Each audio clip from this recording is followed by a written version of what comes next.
Welcome to Choose Civility, Allegheny County's podcast series, which we offer to complement other efforts to champion choosing civility to enrich Allegheny County by promoting civil conversations and kindness toward others. This second annual podcast discussion is being convened by Frostburg State University's Communication Leadership Lab. This podcast series will explore ways to support civil discourse, even in the presence of interpersonal conflict, competing notions of common sense, or ideological differences. The stories and strategies we share are designed to keep the conversation going, to support community collaboration and problem solving, and to enhance personal and professional relationships. I'm Elisha Rominsky, Professor of Communication and Leadership Studies at Frostburg State University, coordinator of the Communication Leadership Lab, and a member of the Allegheny County Choose Civility Chapter Steering Committee. In this episode, we ask, how can we model and hold others accountable to engage in civil political discourse that helps us to address our shared local and national challenges? How do we move away from threats and manipulation toward engaging constructively in controversy or conflict with civility? In other words, how can we transform how we communicate to get unstuck from divisive political rhetoric that keeps us from solving our collective challenges? For 2022's Choose Civility Allegheny County Chapter's Day of Civility, we are thrilled to have some participants with local ties join us to participate in this discussion about civil political discourse. I'm happy to collaborate on this effort with colleagues, students, and alumni from Frostburg State, along with community members, to convene and facilitate this intimate opportunity to share and create understanding about what civil political discourse can be at a time when we most need to reflect collectively on civility and bridge divides to work together in our region and nation. Today, we will consider how we will bridge different approaches and differences of opinion by applying the principles of civility in our formal and informal conversations about politics. We have a range of conservative and liberal perspectives represented through the participants who are part of this conversation. Let's begin with a round of introductions. First, let me introduce our participants. I'm joined here today by Justin Brick, Frostburg State University Communication Studies Senior and Communication Leadership Lab Assistant. RJ Castor, FSU alumnus and CEO of Techne Media. Colin Cregan, FSU Junior Mass Communication major. Tanya Gomer, FSU alumna and grants manager and pretrial risk assessment coordinator at the Allegheny County Sheriff's Office and Detention Center. Professor Tim McGrath, associate professor of political science and director of the Bell Institute for Public Affairs. And Patrick O'Brien, alumnus of FSU and director of FSU's Office of Civic Engagement. Our discussion will be facilitated by two local journalists, Delaney Blueball, editor of the FSU Bottom Line, and Todd Lassa, founding editor of The Hustings. They'll draw on prepared questions that have been reviewed by the participants. We might have time for a few additional questions, but this is really a conversation, and we are going to then connect the conversation back to the periodicals that these journalists are tied to. Delaney and Todd, could you tell us about yourselves briefly and what your periodicals are about? Sure. Hello, I am Delaney Bluebaugh. I'm a senior political science student and also serve as the editor-in-chief of The Bottom Line, Frostburg State University's independent student newspaper.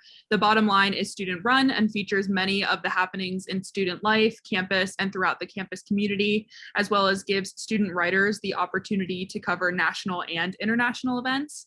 I'm excited to be a part of this Choose Civility Allegheny County podcast on behalf of TBL today. Like the hustings, there will be a feature about this conversation on the Bottom Line's website, thebottomlinenews.com, once the podcast is available today to enjoy. And we hope to continue this conversation for this year's Day of Civility. Todd? I'm Todd Lassa, founding editor of the Hustings, a political news and commentary website that seeks to promote civil debate with a 3-column format that presents conservative and liberal opinion on the same page.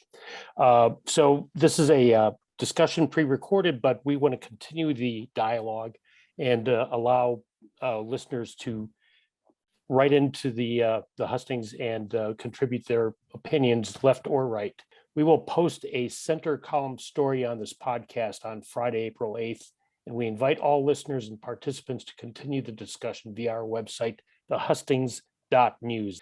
Send your reactions and comments to editors at thehustings.news and keep it civil. Let us know whether you think you belong in the right or the left column.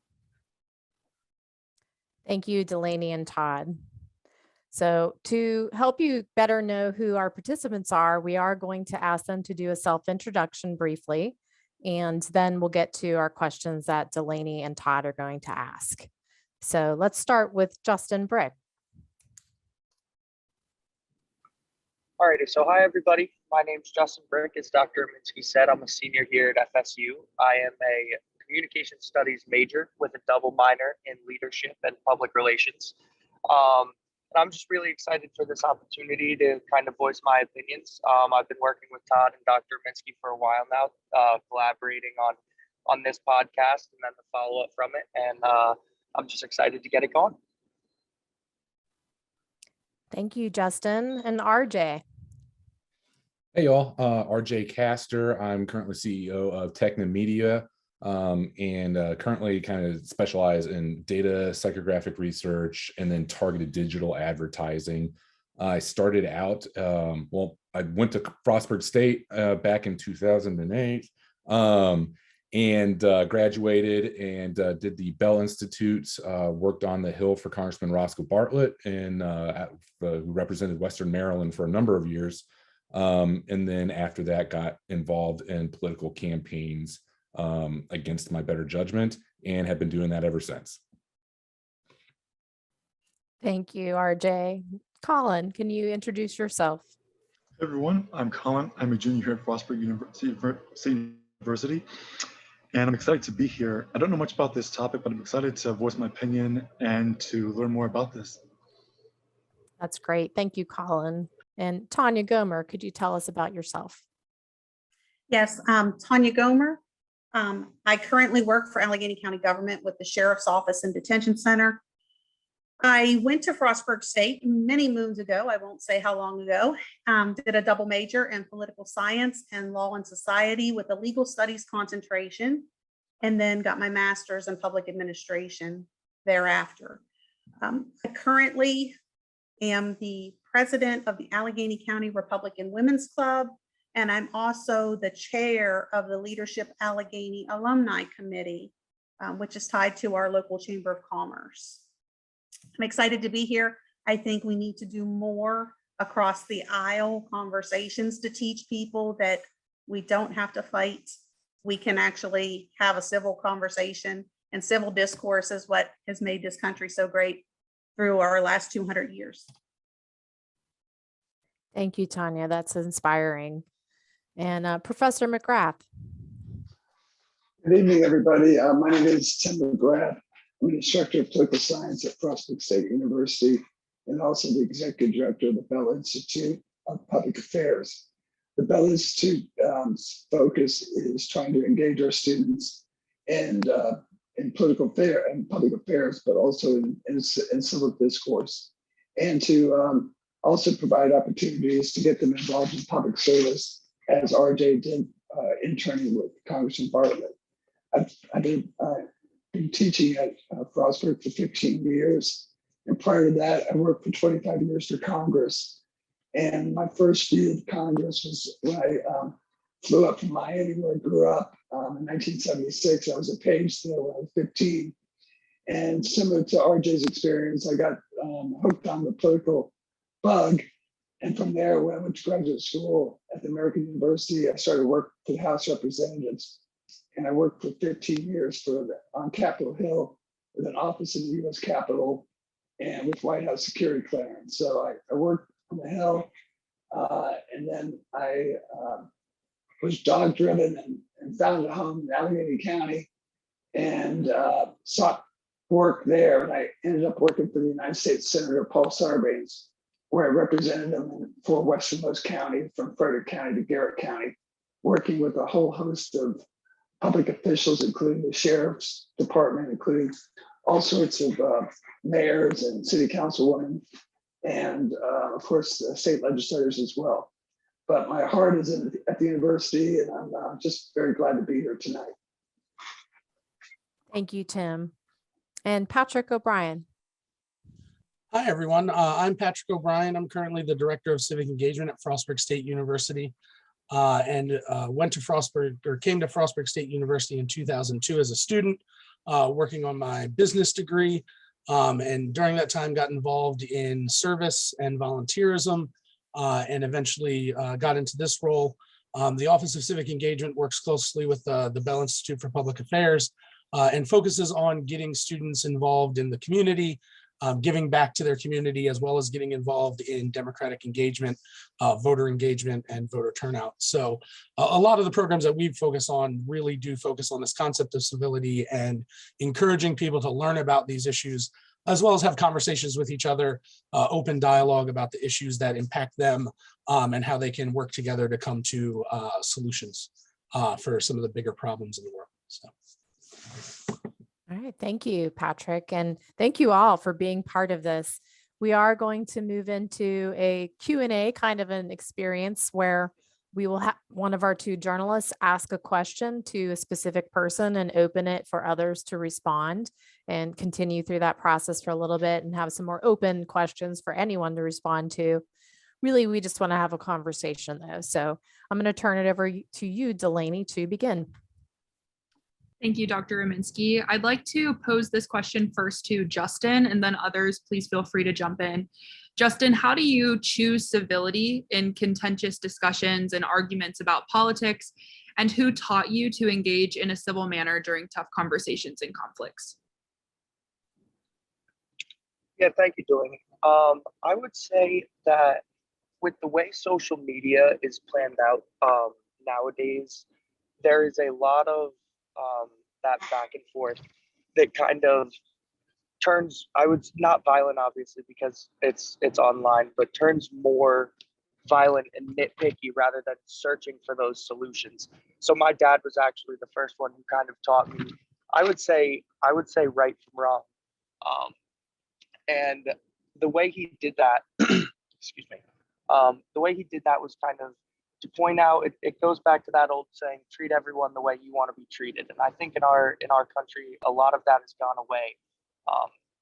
And I think that the rise of social media has kind of played into that.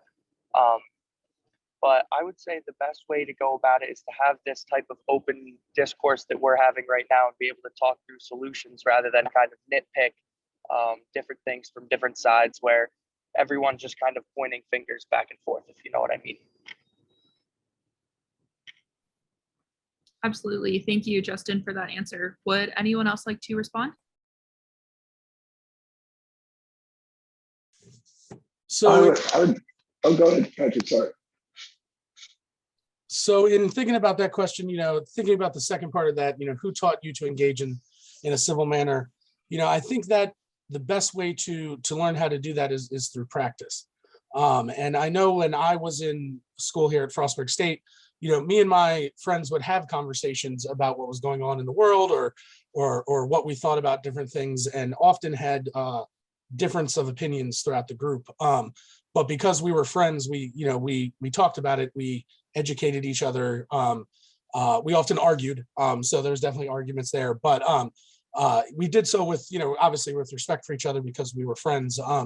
So I think growing up and having that the whole time is what, helps people as they get into some of the bigger conversations about civil discourse and especially when it comes to politics. So taking the time to practice that with those that are around you, some of the best conversations I've had are with people of different of opinion, because it's a fun conversation to have. Talking with somebody about, your exact views and that align directly with you is just kind of reiterating what you were already thinking. But having that discourse with somebody that has a different viewpoint is always great. So. Thank you, Patrick. Yeah, Patrick. Professor McGrath. Oh, what I was going to say. No problem. What I was going I think to a certain degree, most of my career working for Congress, I saw civility. I saw sort of, not caustic political discourse. I think this caustic political discourse is a reasonably recent innovation and I hate to put it on any one person, but I would suggest it was Newt Gingrich, and he succeeded at it. He's the election in 1994. He passed out CDs and so forth, and told the people that he was counseling to basically attack, Democrats at that time with very sort of caustic language, and he succeeded. He got 60 seats, took over the House of Representatives. But when I first started working for Congress, there was civility. There was conservative Democrats, and there were very liberal Republicans, and they were across the board. They worked together. Most of them lived in Washington, and knew their families, and barbecues together and so forth. And one of the first rules of the House of Representatives, I think it was Sam Rayburn said, is disagree without being disagreeable, and never make politics personal. There's so many people I love. There's so many conservatives in this county that I consider them great friends, and I would never think that the differences in our political views somehow is going to split that apart. Thank you to both Patrick and Professor McGrath for responding. Tanya, would you like to add anything? Yes, thank you, Delaney. I would like to add that the person that kind of gave me the foundation for everything as far as having these conversations with civility was my high school teacher, Clyde Vance. He taught a course called Contemporary World Issues, and the entire class was structured on debate. And he would first look at you and assess your viewpoint, but then your assignment would be you had to have the counter argument. So it really got down to the root of things, is looking at things from both perspectives. And that not only opens up the opportunity to see the point of view from the other side, but it can also help reinforce your own personal beliefs of why you believe things based on the knowledge from why the other side thinks the way or feels the way they do. And I totally agree with Professor McGrath that we need to take feeling, emotion out of politics. That seems to be the thing that drives people to the point of it just becomes a shouting match, or it just becomes, okay, just throw out an insult and end the conversation, where those emotions, they're not based on reality or fact, or there's no real foundation for their basis. And another one is Scott Johnson. He did the same thing to me in college and always put me on the opposing viewpoint.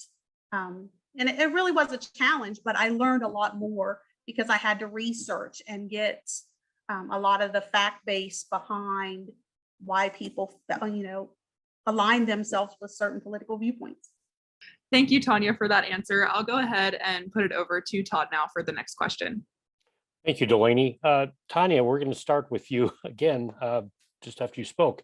So I'd like to ask you this question. Can you share an example of how you had to remain civil in your discourse in order to solve problems in our region, even though it was difficult to do so? What helped make that problem solving through communication work? I think probably the most recent would be working on a particular grant application for a project that focused more on providing services in the community and less on supporting the law enforcement perspective. Coming from the background of law enforcement, I really feel like we need more law and order. We need more time for law enforcement to have out on the road. But then the compromise we came to after discussion was that we needed to have a more holistic approach. And we kind of backpedaled the law enforcement side and focused more on the service component, and primarily dealt with the opioid epidemic and providing those extension of services for free to individuals that were in an incarcerated state, which is one of my titles. So I actually run the program. for pretrial services, and it's a free program that allows individuals to be released until their next bail date, their next court date, under the supervision of alternative sentencing. And they would pay nothing for that, unlike in parole and probation, where those individuals have to pay a fee to be on that release status. So that new kind of funding kind of reflects some of the changes that have been discussed in law enforcement in the last few years. Absolutely, it has changed the direction of law enforcement to more of a service-based community policing agency instead of the traditional, traffic enforcement, lock them up, throw away the key mentality of years gone by. So we have transitioned, and we're still transitioning, and it's a good opportunity. And I'm thankful that to be from a community like Allegheny County, where we are so closely connected, that those interpersonal relationships, aside from political views, help facilitate those relationships going forward on projects like this. It's a really great example. Thank you, Tanya. Anybody else on this question? Yes, Tim, thank you. Yeah, thank you, Todd. I was kind of struck by when I left a rather partisan position on Capitol Hill. I moved to a rather conservative area in Western Maryland, where most of the public officials were Republican. And I realized at that point that partisanship was overrated. People want to get things done. And if you know somebody personally, it's hard to get caustic or hard to get partisan with them. You ask about their kids, and overall partisanship doesn't really matter. I think, especially at the local and the state level, I think it's gotten worse. Don't get me wrong, but by and large, people, what's politics is about how people get along, and to see each other as life. We're part of the United States, not we're part of blue states or red states. We're here together. And it makes life so much easier when you see a person for who they are and not for what their political stripes are. It kind of goes back to, for someone your age, my age, to the Ronald Reagan, Tip O'Neill era, doesn't it? Exactly. That's what I'm thinking of, when they shared a whiskey at the end of the day or played cards together, or, that was what was important, and not who won the last debate or whatever. It was what the personal relationships are all about. Thank you, Tim. Anyone else on this issue, on this question? Yeah, Todd, if I could chime in here, and thank you, Tim. I'm gonna go off Tim's point there. I think that it's that sort of mutual respect that has kind of consistently been dropped where those party lines are concerned. And just like Tim said, blue states, red states were one. And I do think that conversations like these and increasing different types of this civil political discourse will bring us back to having that mutual respect between parties, where you don't see someone as a conservative or as a Democrat or a liberal or a Democrat. You just see them as another person who may have different views than you, but you can work from there and build upon that. Thank you, Justin. Anyone else? Let me toss it back to Delaney. Take it away, Delaney. Thank you, Todd. And Justin, you bring up a really great point about mutual respect that actually leads into our next question for Professor McGrath. So Professor McGrath, how do we get the civil political discourse on track when we can't even agree on the facts behind our opinions? For example, how do we tackle, the COVID pandemic or redistricting? How might shared values play a role in that? Well, thank you, Delaney. You bring up my passion in terms of wanting to change the world. And it does come down to, in many cases, a structural problem that we're having. I would say that it's gerrymandering or redistricting. It's where basically partisans are drawing districts, Democrats in Maryland, Republicans in Ohio and Pennsylvania and other places. They're drawing legislative districts that are completely safe for one party or the other. And that's true even in states that are divided. The incumbents come together and they split the differences and they create legislative safe districts. Why is that a problem? It's because America is made up of vast majority of people are in the middle. They're moderates. The fringes on the liberals on the left and the conservatives on the right, they're minuscule compared to the vast majority of voters or citizens that are in the middle. And by creating legislative safe districts, and then we have things like closed primaries, is the primaries are basically allowing the extremes of each party to elect the extremes because they don't face any sort of challenge from the other party. And the moderate, the middle voters in the middle don't have a voice. And so the leaders cater to the fringes. And of course, leaders lead. And when leaders lead, they also bring people along with them. We see that in Ukraine right now, or Russia, I should say, where the average Russian thinks that this is a liberating experience because that Putin says that. And likewise, we have a third of America, or maybe not that large, but a group of people out there that think that the democratic process did not work in November, and that somehow their leader was cheated and stolen because it's been repeated over and over again. Our leadership matters. And so I think to a certain degree, we need to create competitive legislative districts where the middle of the road matters, not the fringes. And that way people are fighting to bring their side to the other side. And without competitive legislative districts, I think we're in trouble. Likewise, at the presidential level, I somehow think it's important that the party speaks too. And the party, there should be some sort of maybe pre-clearance for candidates, because with closed primaries, it tends to basically cater to the extreme of each party. And we're not getting the people in the middle represented. So sorry about this gerrymandering issue, but I think it's your issue, Delaney, and all these other young people in this call. It's important that we resolve this issue and create competitive legislative districts. Absolutely. And thank you for that answer. I think you bring up a really great point that, a lot of power doesn't rest in the middle where it should, or where the majority and the moderacy is. Would anyone else like to speak to that or answer the question? Yeah, I think I might take a crack at that real quick. Go ahead. Thanks, Delaney.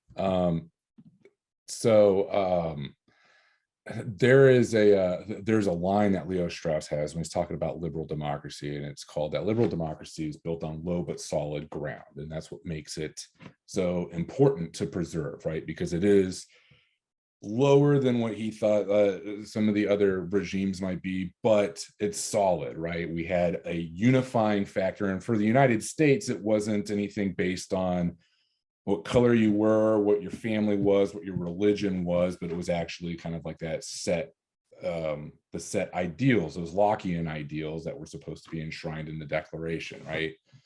And over the course of time, though, we've kind of seen that like this solid ground now that was already kind of low to begin with has kind of been getting chipped away, right?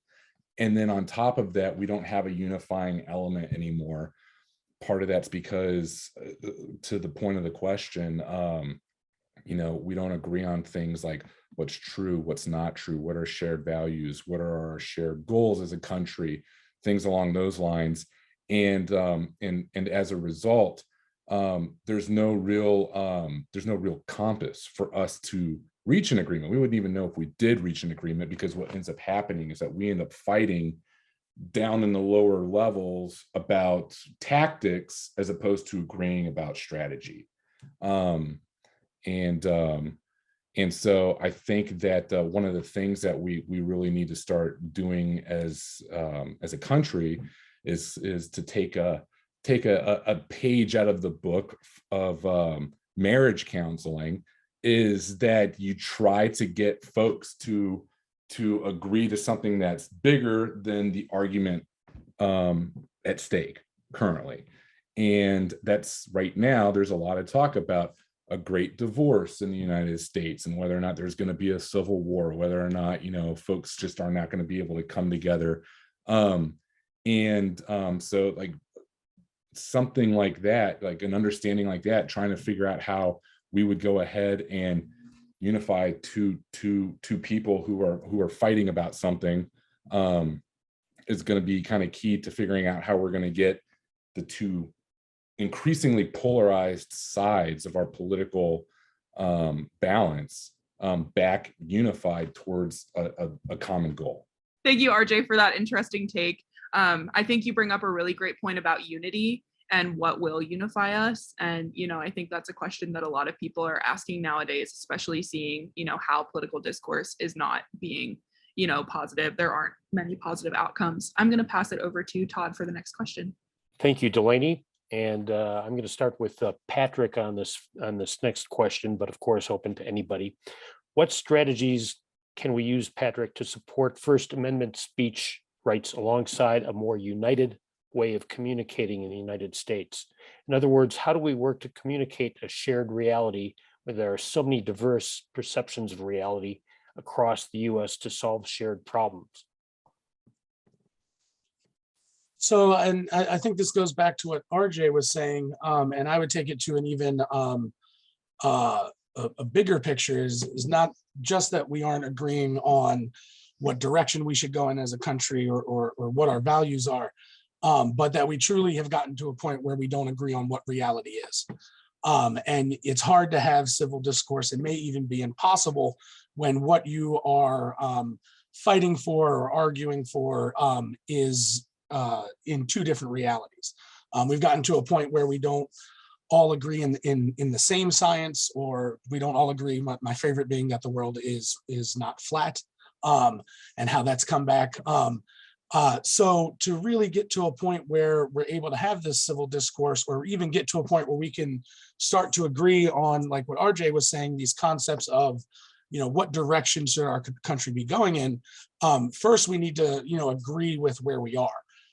And I don't think that we do that at this point. So as far as getting there, once we begin to or be able to talk to each other and start to agree on the basics of where we stand, what our reality is, I think at that point we can then really start to have those conversations of, okay, now where do we go and why? And that's what politics has normally been about in the past, is people with different opinions about how we should tackle a problem and what solution we should utilize has really been what the focus of politics and how we go about that. We've had the more conservative side and the more liberal side working on the same problems. Now we're to a point where it seems like those two sides are working on different problems and different realities. So one of the biggest things in working, in appreciating free speech is understanding that there are those differences of opinions, right? So even if you may not agree with somebody, taking the time to learn what it is that they believe in and why they believe in it is important. But in order to do that, everybody also has to self-reflect on the concept of, is what you're saying based in what reality is? So this concept of alternative facts that came out years ago is, I think, where this really started to go south. So taking your own opinions out and looking at them and reviewing them and really taking to heart what other people believe and how they want to tackle a problem, and seeing if that is something that fits in with your solution or a compromise that can be made is important. But the big part of all this is we have to start at the same baseline. We all have to agree with where we are before we can really start to see where we want to be and how we want to get there. Thank you, Pat. Thank you, Patrick. Who else would like to speak to this?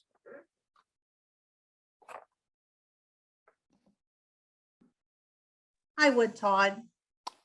Go ahead, Tanya. Thank you. Thank you. I think it's very difficult to say that we all have to start from the same place because we're not all in the same place. And I think that is the biggest reality that we need to come into, is that my reality is based on my life experiences, the interactions I've had with different people, which would be very different from probably Patrick or RJ or anyone else on the call, because I have had 10 years in the military. I've been overseas. I've been in a lot of these countries. I have engaged people from every race, creed, denomination. I worked in public education. I worked in law enforcement. So my life experiences put me in a far different place than someone else who has never had those experiences.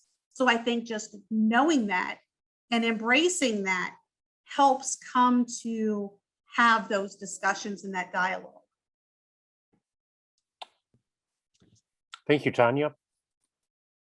Anyone else on the question? Yeah, Patrick, back to Patrick. So Tanya, I agree 100%. And I think that everybody's experiences and their lives and what they've chosen to do with it is a huge impact on that. I think what I was talking about when I talked about reality is much more of a baseline that's much, even below that of, are we believing in the same science, right? One of the biggest things looking at COVID is even when reports would come out is how people interpreted them and these kind of things. So no, I think experience, especially when you're talking about being in the military, your viewpoints on what we're doing over in Ukraine right now have a much more grounded understanding than what mine would, because I was never involved in the military. So no, I agree with you 100% that what we go through and our experiences shape who we are and shape what we want to see. My concern is that we're even before we get to that, we're starting in kind of different worlds, if that makes sense. Thank you, Patrick. RJ. You're Thanks, up, RJ. Thanks, Todd. So there's a psychological concept called reframing.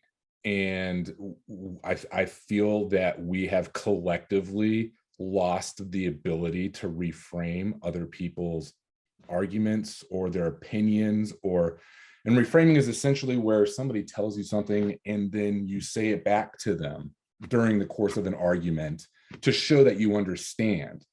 And we don't do that anymore, or it's become out of practice, because this might be thanks to things like Crossfire and Hardball and all that, right? Where, it was no longer about firing line and William F. Buckley having Noam Chomsky on and saying, so what you're telling me is that this is the way that you see things.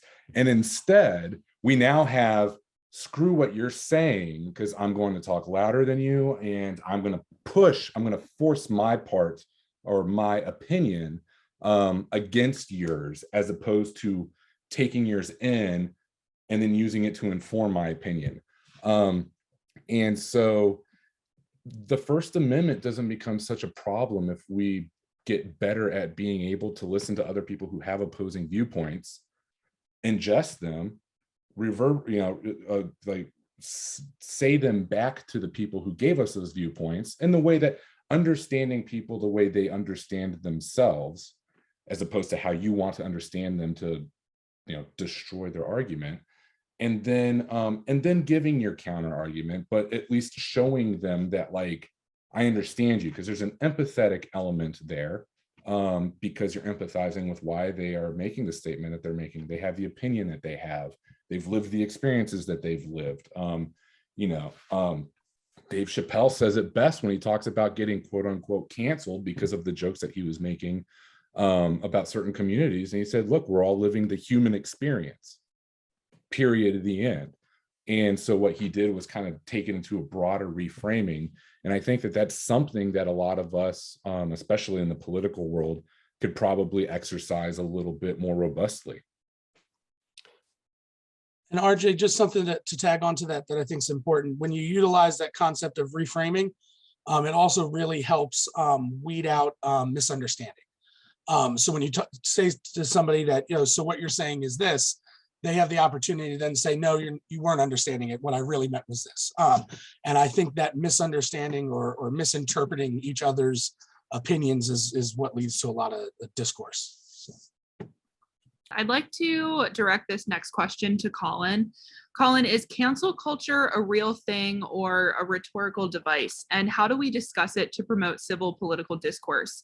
How can we change the way we communicate to free ourselves from the sort of divisive political rhetoric that keeps us from solving our collective challenges? Any thoughts? Delaney, thank you. I do believe cancel culture is real because I have been seeing some of it like on YouTube, and I feel like they are really trying to, I guess, they're trying to make a big fuss about certain, I guess, topics or I guess certain children's shows that may be kind of forgotten, and they're trying to kind of put so much attention that they just kind of kick it out. So I think that they're definitely a real thing, and they're definitely trying to push their kind of aggressive approach to kind of canceling certain cartoon shows or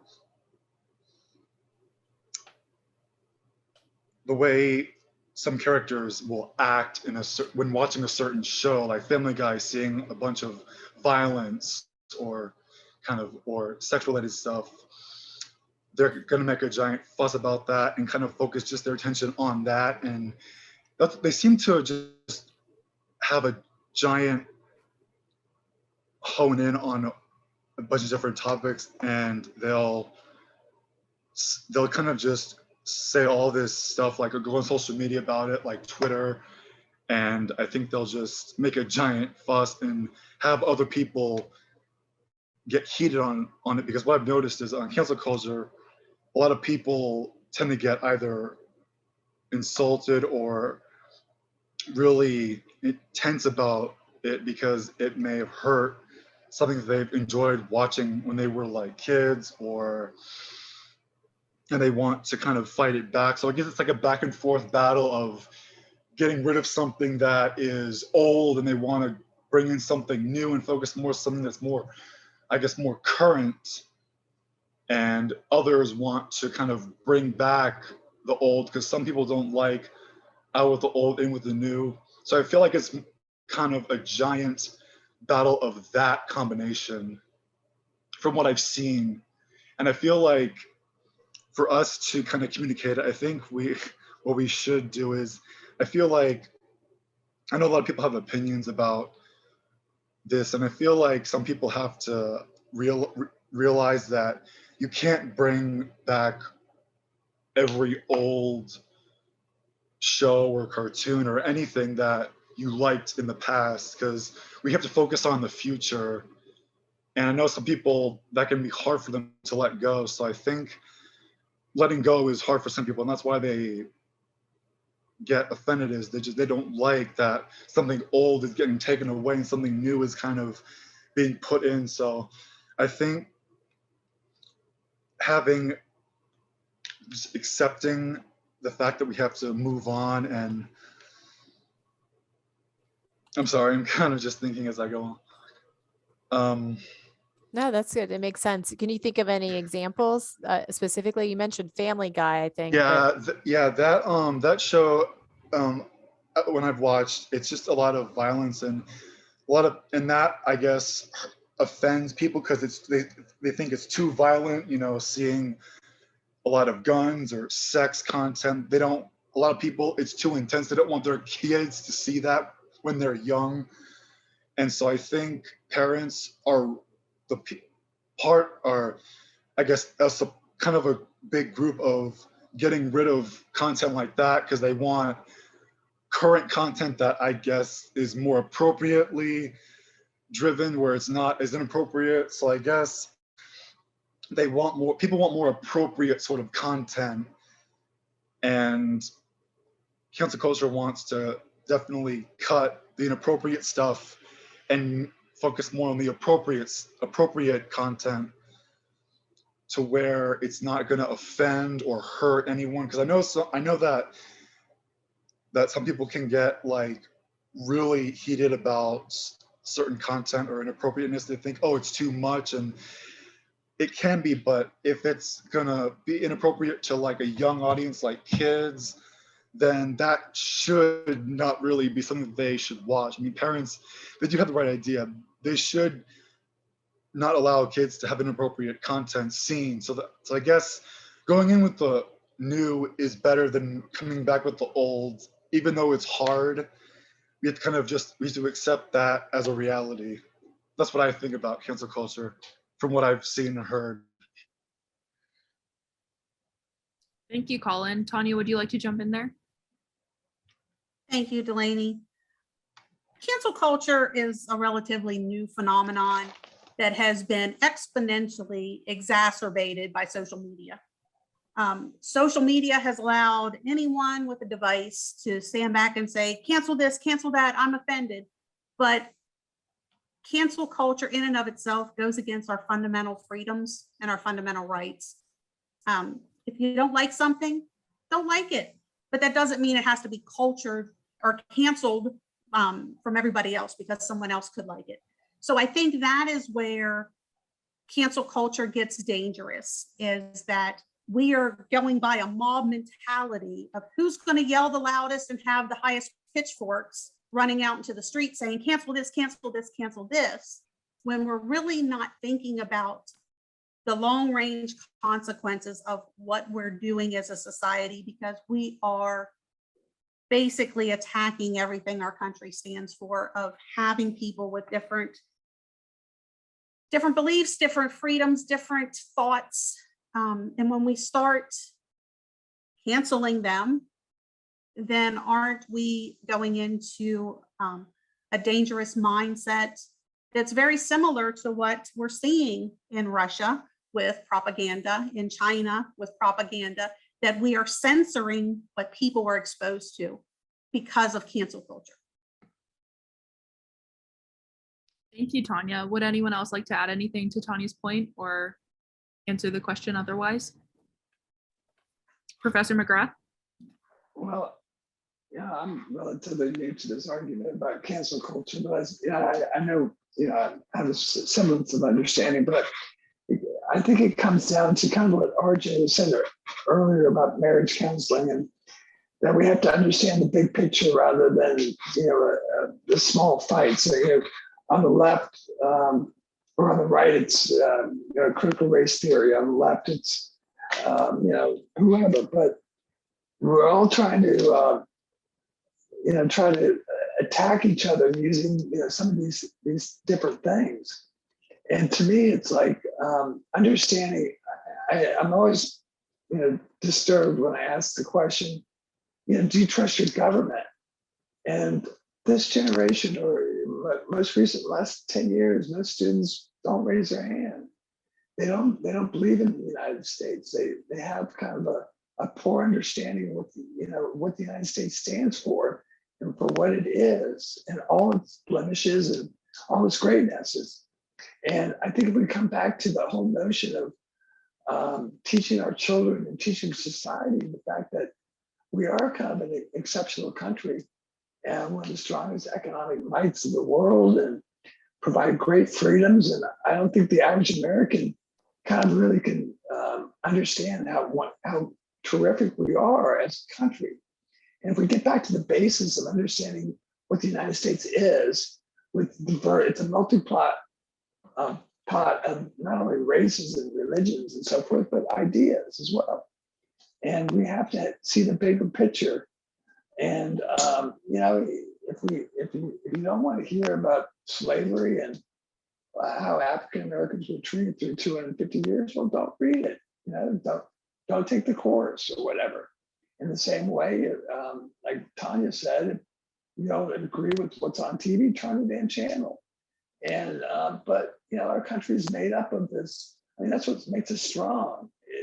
It is that diversity of thought. It's a diversity of religions and ethnicities and gender and so forth. That's what makes us. I think if we get back to that root of understanding our country, and I think what I'm trying to suggest here is that we put a greater emphasis on civics and understanding our nation. And most of my students, when they come to my class, the last time they had any kind of government class was in the 9th grade, and and and young people in many cases don't vote. That might be one of the reasons as well, but I think we really need to reinstill what the American experiment's all about. And so this generation and previous generations understand, that we are exceptional. We're not, Russia, or we're not a failed state. We have greater things to achieve. Thank you, Professor McGrath. Tanya, you still have your hand up. Did you want to? I did, thank you. Okay. Just to kind of add on to what Professor McGrath said, what I think makes the United States so exceptional is that if I move to Germany, that doesn't make me German. If I move to Russia, I don't become Russian. But anybody can move to the United States and become an American. And I think we have lost that over the years. We have lost, the last time we were unified as a nation to really appreciate the United States was after 9/11. And that's sad. And before that, I can't even think of when, probably back in the Reagan era during the Cold War. But it took such a dramatic tragedy to unite this country. And I think we are now on a downward spiral. And exactly what Professor McGrath said is, I think we need more civics. I think we need more interaction with younger people and consistent interaction. Ninth grade LSF government, the way it's taught, doesn't really get into political discourse or get into the roots of what this nation's about. It skims the surface on so many topics that I think they should take American Constitutional Law 1 and 2 as a high school senior and understand what this country's about before they are eligible to vote.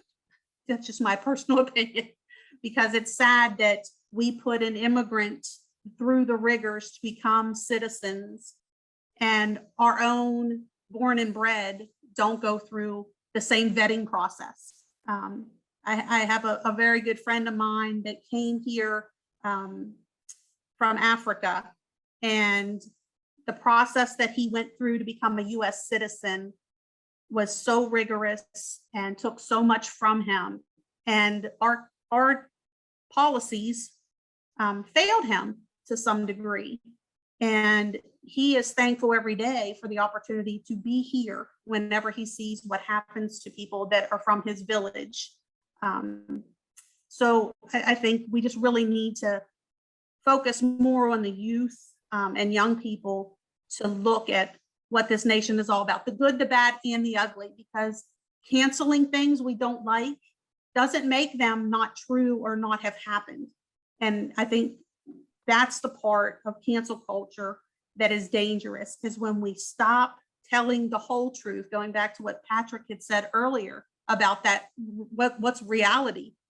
When we cancel things just because we don't like them, that will lead us down a very, very scary path, because we will forget the mistakes that were made that got us there in the first place. Thank you, Tanya, for that point. I'll pass it over to Todd. Thank you, Delaney.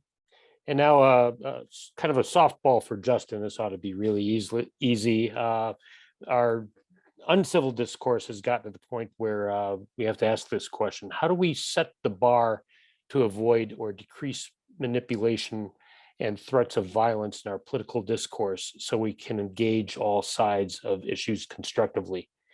What are the structural or policy issues that make it harder to adapt civil discourse, and how can we address those? Yeah, for sure. Thank you, Todd. I would say some of those examples of policy issues and different civil things that kind of create that type of separation are different opinions on criminal justice system, death penalty, drug policy, gun control, stuff like that. Different societal issues, abortion, civil rights, stuff like that. And I think we kind of keep coming back to this overlying topic of mutual respect and kind of understanding the other people's why. I think that's a big thing that's kind of been lost in translation, is you can disagree with the person for sure, and you can have a different opinion and you can voice your own opinion, but it's important to understand their why, the reasoning that they think that way. And again, once you understand that, you don't have to change your opinion to agree with them, but it's important to be able to understand everyone else's why, to understand why they're saying things maybe in the tone that they are, maybe the specific actions that they're pointing out over others. Mainly things that I feel get lost in translation when we don't understand the people's why for doing things. Thank you, Justin. Who else would like to speak to this? RJ, you're up next. Thank you, Todd. I want to start off with saying I'm just happy to hear that people are still watching Family Guy 25 years later. I'm going to go back to the cancel culture question because that made me happy to hear that there is actually longevity in this world. But one of the questions that we have a little bit of historical narcissism, and there's a part of me that asks myself, are we more violent now than we were in the past? Like we joked about Hamilton and Burr, the duel. We joke about like Preston Brooks beat Charles Sumner with a cane in the Capitol over a disagreement in the lead up to the Civil War. There was a shooting in the House galleries in the 50s by Puerto Rican nationalists. We've had presidents who have been shot, and then activists like Martin Luther King who have been shot. So are we truly more violent in our political discourse? Like, I mean, is it truly a more violent time? We talk about cancel culture, and one of the things that I think has been interesting is that we have a little bit of this privilege in the West of being so tied to technology that being canceled via technology is like an existential threat to our being. And one of the things that has been interesting to see unfold, if I can get into a little bit of the international relations realm, is that folks like Putin, and folks like the bad actors in the Middle East, they don't care about social media, and they know that social media doesn't mean anything. And that's another thing that, in a weird way, Trump also figured out, that he can leverage social media, but also like it doesn't matter, right? It doesn't matter in the end. It's not really truly an existential threat to anybody unless you make it. It's kind of like those scary horror movies where the bad guy only can hurt you if you believe that the bad guy exists. And that's kind of what social media is to a degree. So we kind of sit here and we go, oh my God, I'm threatened if I have like these views that are, different than everybody else's or whatnot. But are we truly, or is that something that we're conjuring up because we kind of have a little bit of this prevalence of a victim mentality in the West in recent years? And do we truly appreciate what it's like to actually live somewhere where if you have a dissenting opinion, that could lead to bad ramifications for yourself or your family? So I kind of come at this from both ways. I think cancel culture is stupid. I think that it's bullying. It's a weird way to try to feel like you're like this Nietzschean Übermensch, right? Forcing your views out into the world and in your power to will on people. But in the end, it's kind of fugazi, right? It's what you make of it. Some people's lives do get destroyed, right? Like their careers get destroyed or things along those lines. And I think that's the part of cancel culture that I think needs to be addressed. But with regard to like actual violence in politics, I kind of go back and forth because I don't want to be a historical narcissist and pretend like we're living in these times that have just never been seen before.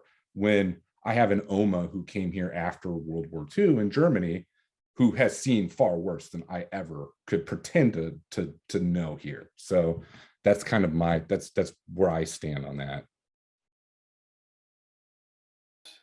Thank you, RJ. Yeah, I'm thinking your answer to that question, talking about how the violence in our political system has been around forever. How much of what we're experiencing now has to do with the fact that we've got so much media so quickly and everywhere. So I think Professor McGrath, you had an answer.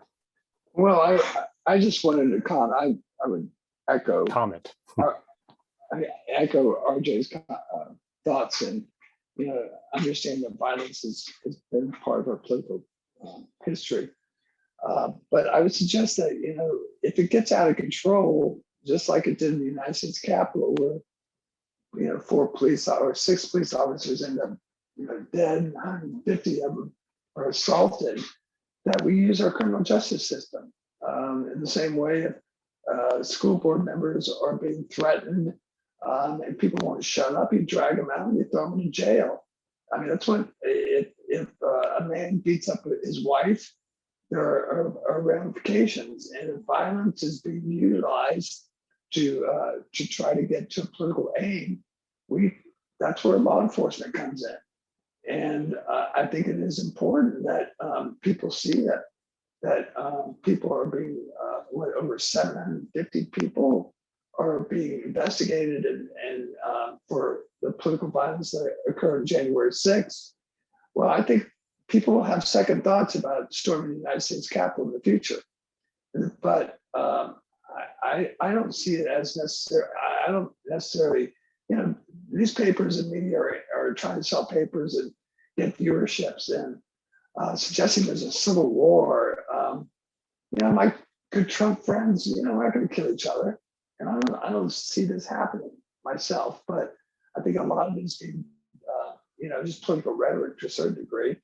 And I hope so. I hope I'm right. And if there is violence, we use our criminal justice systems to make sure that people aren't threatened if they're following through on their public responsibilities. Thank you, Professor McGrath. Who else? Yes. One, the aspect of violence, I think some of it too comes from the whole adoption of invoking feeling and emotion into politics.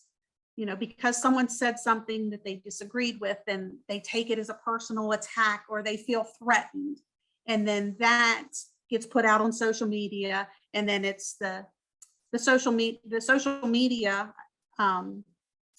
aspect in and of itself, I think, has been the degradation of our society in the last couple of years, because people feel so emboldened and free to just say whatever they want without consequence.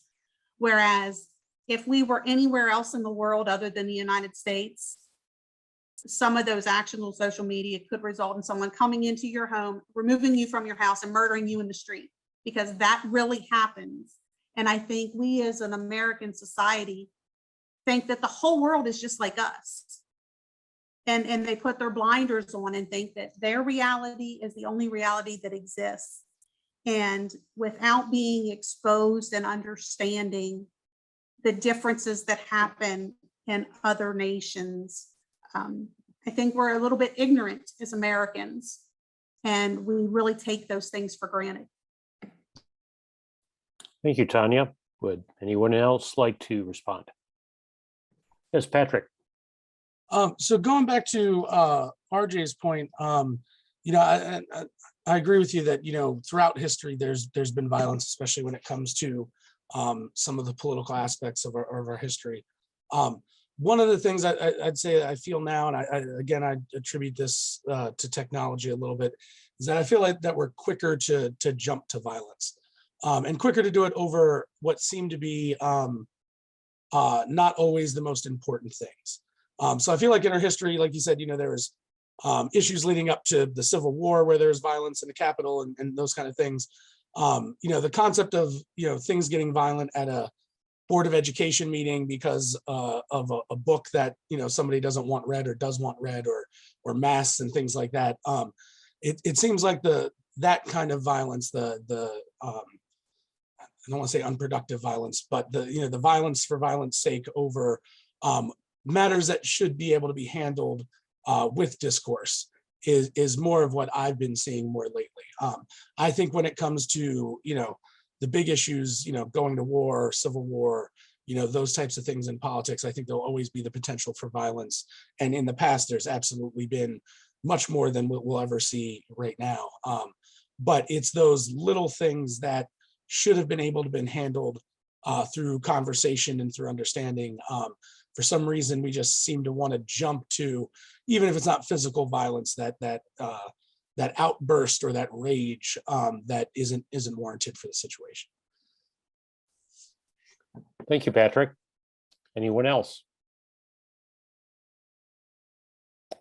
Okay, and with that, let me turn it back to Delaney. Thank you. I'd like to open this question up to anyone for input. So anyone, please feel free to chime in. How do we address uncivil political discourse that happens through social media memes and interactions? And how can we take the discussion offline and into our own communities in more constructive ways? The best approach, I think, is having opportunities to where you can engage across the aisle. As by human nature, we tend to gravitate to people who think and feel and have those shared experiences for us because it makes us feel warm and cozy and cuddly. But it goes back to the education component. And I think exposing people at a younger age, that high school age, consistently to how our political processes work, to where they can gain that confidence that they will want to engage with someone who has a different viewpoint and have these discussions. Anybody who knows me personally knows I'm not afraid to walk into any room, any place, anywhere. Doesn't matter who you are, I'll talk to you.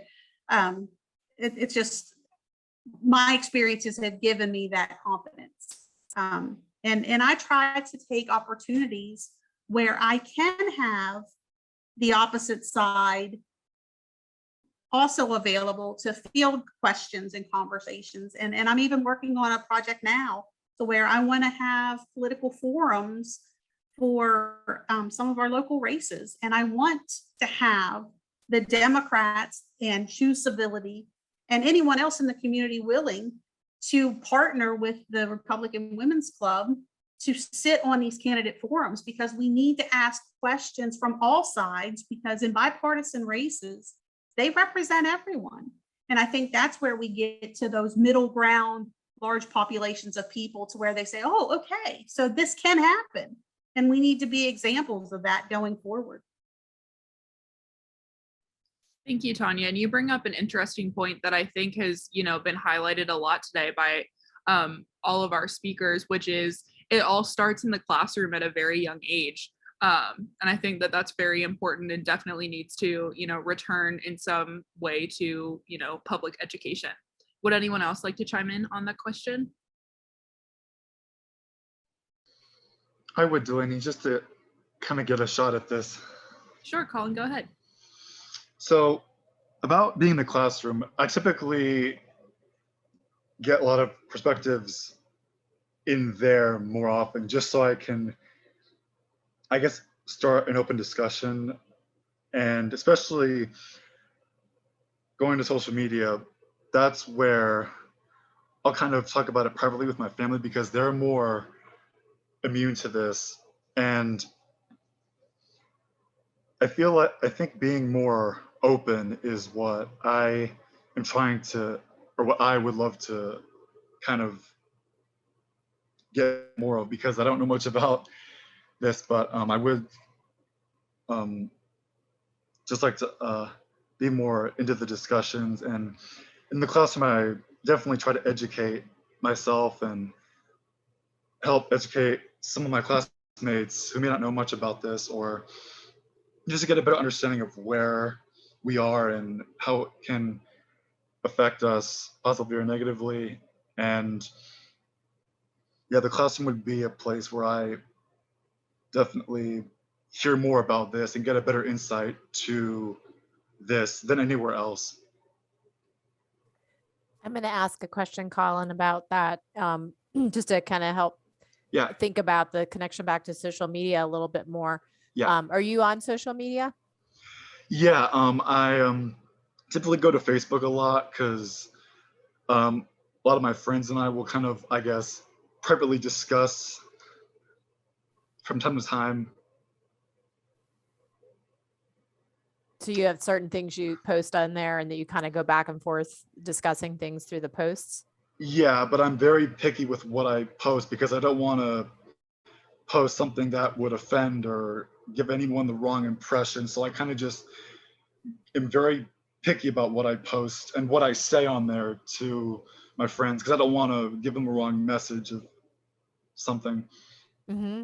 Yeah. So that's kind of, I think, a strategy that you're using that others might be able to use is to kind of bring some of those conversations that aren't constructive back into talking with your, friends, talking within the classroom and talking with family, because, it is hard to talk about politics on social media.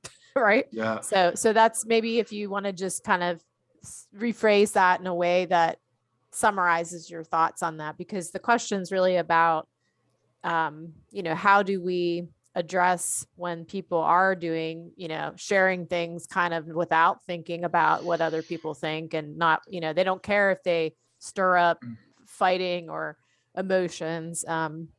So, how do we deal with that? Because it's happening so much. I feel like we should care because whatever you say or post, people are going to see it and they're going to either get the wrong impression. They're just like going to be really ticked off. So you got to be really, you got to think before you act, which a lot of people do not do. And I feel like a lot of people, especially like younger people who have an opinion about this kind of a thing, you have got to think before you act because if you don't, you're going to have a lot of people come at you and you're going to get a really bad result and it's going to be staying with you until you either fix it or say something put it at a better, less mean or aggressive way than whatever, because people will tend to get aggressive and you have to kind of really say it in a good way or either don't say it at all. So I think a lot of people have just you got to be more selective on social media. Think before you act, think about what you post, and don't be so like aggressive with whatever you're trying to say or get at, because there's no problem with talking in a nice calm manner where you can just sit down, have a nice chat without having to go off like a bomb with yelling or making an aggressive comment or statement about anything political on social media. That was awesome. If I could jump in here, I think I really agree with some of the things Tanya's been saying in regards to really focusing on education. And to me, I learned early on in my political career, you don't put things in writing. And it kind of echoes what Colin is saying is that, let's face it, who are you going to convince on Facebook by trying to convince them that you're right on some political issue? Frankly, nobody. But meanwhile, they're creating themselves a kind of a history of who they are on this platform that God knows where it's going to go. And every job into the future, some employer is going to be looking at social media posts. And most young people don't understand the ramifications of putting things in writing. You're creating yourself a record. And I think there's a real cavalier sort of lack of understanding of what some of these things could potentially do to harm their future. And I think young people are missing that. They would post their most intimate thoughts or bombastically trying to accuse the other side of some malfeasance without really thinking, are they actually doing anything here? Are they going to convince anybody here? Are they going to make the world a better place? And so fundamentally, I think it comes to educating our young people, especially, to be cautious about social media and to stay away from it. And frankly, if you're going to, like what Colin said too, is like in the classroom, he listens and he can hear different viewpoints and so forth. It's a much richer sort of platform to hear different viewpoints and understand their viewpoints rather than some sort of comment that's meant to create reaction that's not changing anyone's minds. Yeah, I mean, I just wanted to, I mean, we've been talking a lot about a lot of the negative things, right? And I think to your point, Dr. Rominski earlier, was that we haven't been like, there hasn't been a whole lot of like prescriptive things, except for now we started getting into education. How are we going to start educating folks to be more civically minded and to be in a better spot? Kind of reminds me of what Alan Bloom talked about, the fact that everybody's going to college already thinking of themselves as a Socrates. And James Madison warned us that if every Athenian had been a Socrates, then every Athenian assembly would have been a mob, right? And here we are now, and it's all a mob because we've got a bunch of people who think that they're Socrates. So how do we fix that, right? And first is obviously through education. Secondly is to get off of social media, right? And this is coming from me, which is probably like not the thing that I should be saying, right? As you know, having worked in digital media. But if you want to have the like use social media, but use social media for things to that bring goodness to your life. Talk to your family members you don't get to see, talk to your friends that you don't see, that you haven't seen since you've been in college or since since other days. Share pictures of food, share pictures of your life, have fun with it, like make it fun again. Make social media fun again. But I can't even make that joke, right? Because then some people might get mad because it sounds too much like Make America Great Again. But make social media fun again. And have these important conversations with people in person, because as Chris Rock found out, like you're probably going to hold back a little bit on your jokes if there's a chance that you're going to get smacked in the face. And in the end, I think that a lot of us would hold back on the types of things that we would say to somebody on social media when we're behind the keyboard, when you're looking dead center at somebody and you say something that is going to elicit some sort of reaction, whether or not that's an emotional reaction, you see it in their eyes, or whether or not they sock, in the words of Bill Buckley, they sock you in the goddamn mouth and you stay plastered. You have to have that accountability to a degree, and social media has taken that accountability away. And if we want to have real, genuine discussions, besides here, where we've obviously had great discussions and nobody is near one another, and we don't have to worry about whether or not Patrick's going to punch me or anything. In the end, having conversations with people like this and not behind a keyboard is really going to be the prescriptive element to make sure that like we have those, we reestablish those connections that we've all been talking about and that we're all longing for, is that sense of community again. Thank you, RJ, and thank you to Colin and Professor McGrath as well for speaking to that question. I think you all raise a really great point about personal gain and personal incentive on social media, and how that can also be positive for the community, which obviously ties back to everything that we've talked about today. I personally want to thank all of our speakers, but I will go ahead and pass it over to Dr. Rominski to do the closing. Thank you, Delaney. And thank you all for being part of the second Choose Civility podcast, set to broadcast on the Day of Civility in Allegheny County on April 7th, 2022. Be sure to go to the Bottom Line and the Hustings online to read how this conversation continues. Consider how you can engage in your own political discourse through one of the avenues of civic engagement that Frostburg State offers, that our partners offer, and that our region provides. What will you do now that you've heard this discussion? We hope that you'll join us for the Day of Civility events this year, including the hashtag Chalk It Up to Civility and hashtag Bobcats Against Bias social media campaigns. Go to the Allegheny County Library website or the Frostburg State University website and check out those opportunities. We'll have presentations, panel discussions, and debates about topics ranging from memes and misinformation to civil social media influencing and debating the value of higher education. So please join us and choose civility.